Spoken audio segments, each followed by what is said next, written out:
Rob Pelinka's time with the Los Angeles Lakers has been anything but ordinary. From championship highs to headline-making missteps, his journey as general manager has been filled with drama, bold moves, and constant pressure from one of the most demanding fan bases in sports. And now, with a brand new extension in hand, Pelinka is stepping into what might be the most critical phase of his tenure, the post-LeBron James era. But before we talk about the future, let's rewind a bit. Leave your like and subscribe to the channel so you don't miss any updates. Pelinka's tenure got off to a promising start when he pulled the trigger on the Anthony Davis trade back in 2019. It was a move that instantly raised the team's ceiling, and the payoff was quick. In 2020, inside the Orlando bubble, the Lakers won their 17th NBA title. At that point, everything seemed to be falling into place. Pelinka was praised for building a championship roster around LeBron James and Davis, and it looked like the Lakers were positioned to dominate for years to come. But as we all know, success in the NBA is fleeting. After that title run, things began to unravel. Injuries, roster misfires, and inconsistent performances started to chip away at the Lakers' momentum. Then came the move that many fans still haven't forgiven, the Russell Westbrook trade.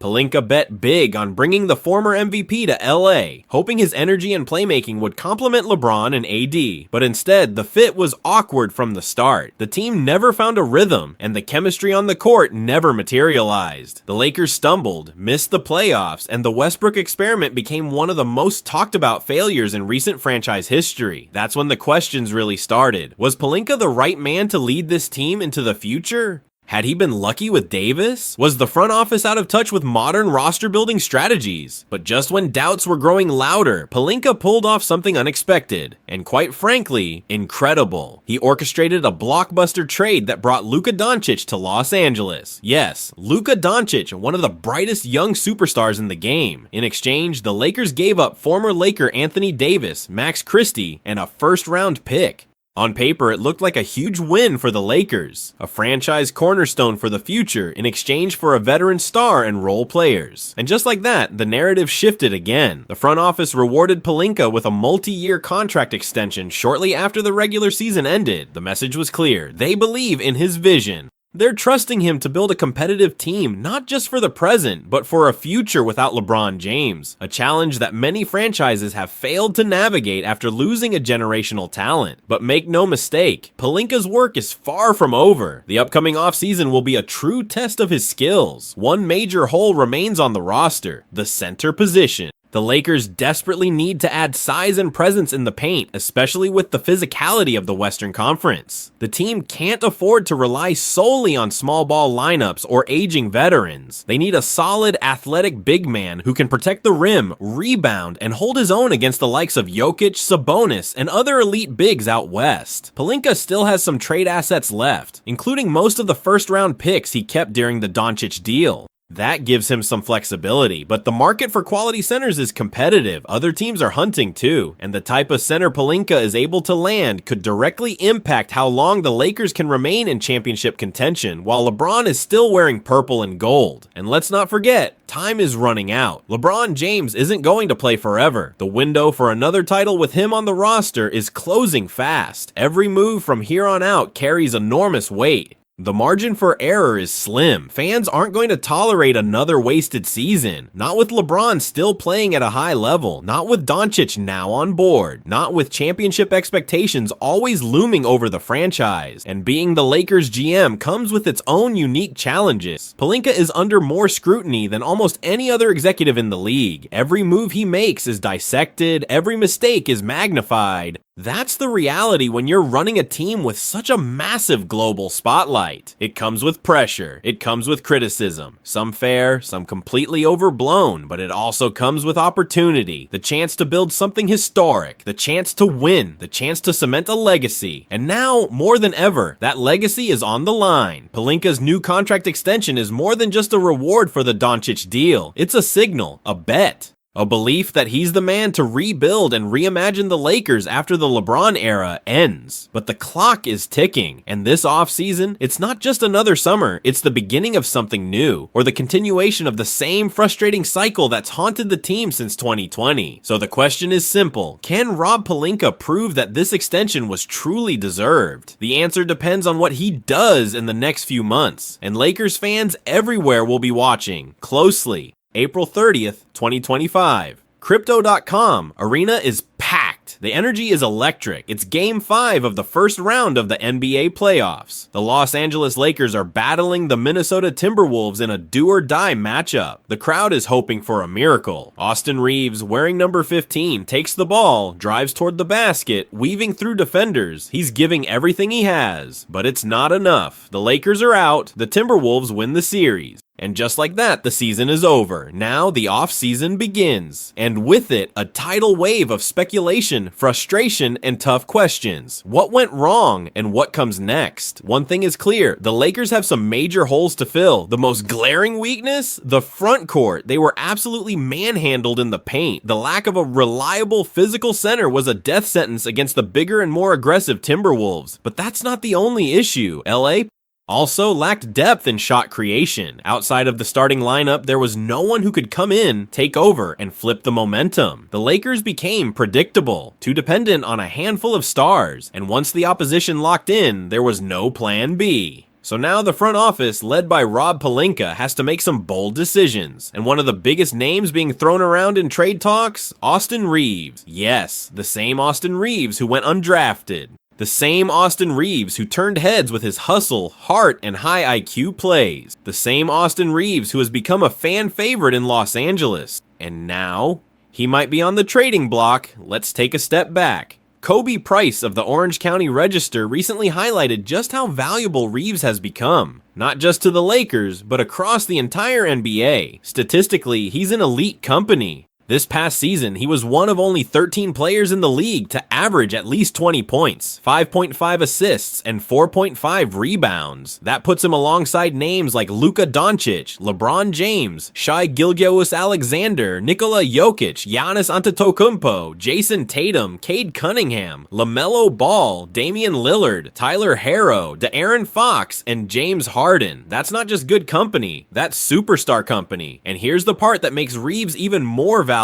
His contract. Reeves is set to earn just $13.9 million next season. That's below the NBA's mid-level exception. In an era where role players are making $18 to $20 million per year, that number is an absolute steal. Let's be real, if Austin Reeves hit the open market today, he'd be looking at a contract worth more than double that amount. Maybe even triple. So why would the Lakers consider trading him? Well, there's the age-old NBA balancing act, value versus fit. Reeves is an incredible offensive asset. He can shoot, he can pass, and he thrives in clutch moments. But his defense, particularly in the playoffs, has been exposed. Against Minnesota, Reeves struggled to keep up with quicker, more physical players. And if the Lakers are planning to move forward with Luka Dončić as their main superstar, a player who also isn't known for elite defense, the team's ability to guard opposing stars becomes a serious concern. Can the Lakers really afford to invest big money in two subpar defenders? That's the dilemma, but here's the reality. Trading Austin Reeves right now would be a massive mistake. He's not just a valuable contract, he's a core piece of the locker room, a spark plug, a guy who brings passion and effort every single night. He represents the kind of underdog story that fans rally behind and that every contender needs. Let's not forget, Reeves didn't walk into the league as a top pick. He fought for everything he has, and now he's earned it. The smarter move, keep him. Build around him. Fix the roster with cost-effective role players. Get a real center. Find a veteran guard who can come off the bench and make plays. Use free agency wisely. There are other ways to improve this team without losing someone who's already proven he can thrive in LA. Now, if things fall apart next season, and if the team underperforms again and the championship window slams shut, then maybe, just maybe, you explore the idea of trading Reeves as a last resort. But today, that trade would haunt the Lakers. Reeves has earned his place in purple and gold. He's not just a stat sheet filler, so he's part of the heart and soul of this team. So the message is simple. Don't trade Austin Reeves. Build with him, not without him. The Los Angeles Lakers have officially shifted their focus to the offseason after a tough playoff exit at the hands of the Minnesota Timberwolves. This first-round loss wasn't just a disappointing end to their season. It exposed some glaring weaknesses that need immediate attention if the team wants to stay competitive and chase another championship. At the very top of the Lakers' priority list is the need to find a real starting center, someone who can anchor the defense, protect the rim, and be a physical presence on both ends of the floor. This offseason will likely define the direction of the franchise for the next several years. Now, the Lakers did get some promising performances from Jackson Hayes. He showed flashes of growth and played some of the best basketball of his young career last season. But let's be honest, Hayes, for all his potential, just isn't the kind of dominant rim protector the Lakers desperately need. He doesn't inspire fear in opponents who drive into the paint, and that lack of intimidation showed up glaringly against a much bigger Minnesota Timberwolves team. The Lakers' front court issues were obvious. They struggled to defend the basket, and ultimately it contributed to their early playoff exit. That's not the kind of problem you can fix with a quick tweak. It requires a strategic move, most likely a trade. Unfortunately, the Lakers don't have a lot of wiggle room in their salary cap to pursue big-name free agents in the center position. Plus, this year's free agent pool at center isn't very deep or appealing. So realistically, their best shot at upgrading the center spot is by making a trade. One player whose name has been mentioned frequently in trade talks is Nick Claxton of the Brooklyn Nets. Claxton fits the mold of what the Lakers want. He's young, athletic, and can contribute on both ends of the court. At just 26 years old, Claxton is still developing and has room to grow alongside a superstar like Luka Dončić. He's shown he can rebound effectively, block shots at an elite level, and score when given the opportunity. On paper, Claxton looks like a perfect fit, but reality is a bit more complicated. Last season, Claxton's stats took a noticeable dip compared to his career highs from a couple of years ago. He averaged around 10 points and 7 rebounds per game, which is solid but not spectacular, especially when you consider the Lakers are looking for a game changer down low. And beyond his numbers, there's the financial side of things. Claxton is set to earn over $66 million over the next 3 years. That's a big investment for a player whose production has declined recently. The Lakers have to ask themselves, is Claxton worth that kind of money for what he's currently delivering on the court? It's possible that Claxton's numbers dipped because the Nets have been in a state of transition and have lacked the supporting cast needed to maximize his impact.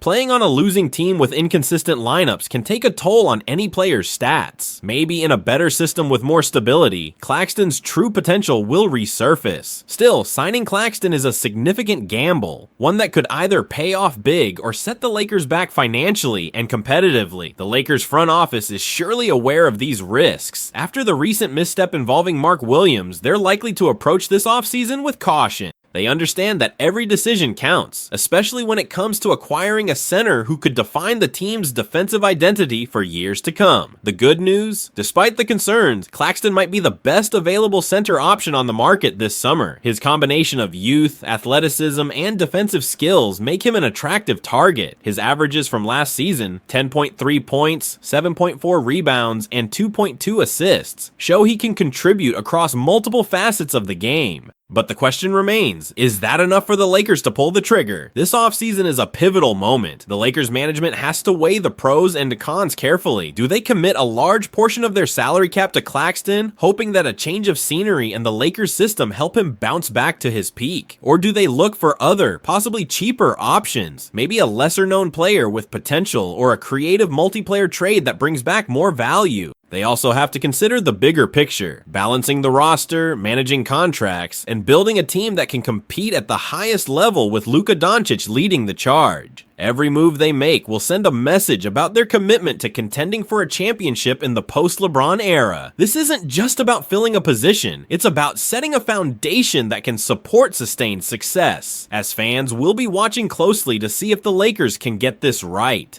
After all, the wrong move could mean more years of frustration, while the right one could put them back on the path to glory. So in the end, while Nick Claxton might not be a perfect fit right now, he represents a critical piece in a very challenging puzzle. The Lakers have to decide if they're willing to bet big on him, or if they're better off exploring other avenues to secure that much-needed presence in the middle. One thing is for sure, this offseason will be one of the most important in recent Lakers history. The team's ability to upgrade the center position, whether through Claxton or another player, could very well determine how competitive they are in the seasons to come.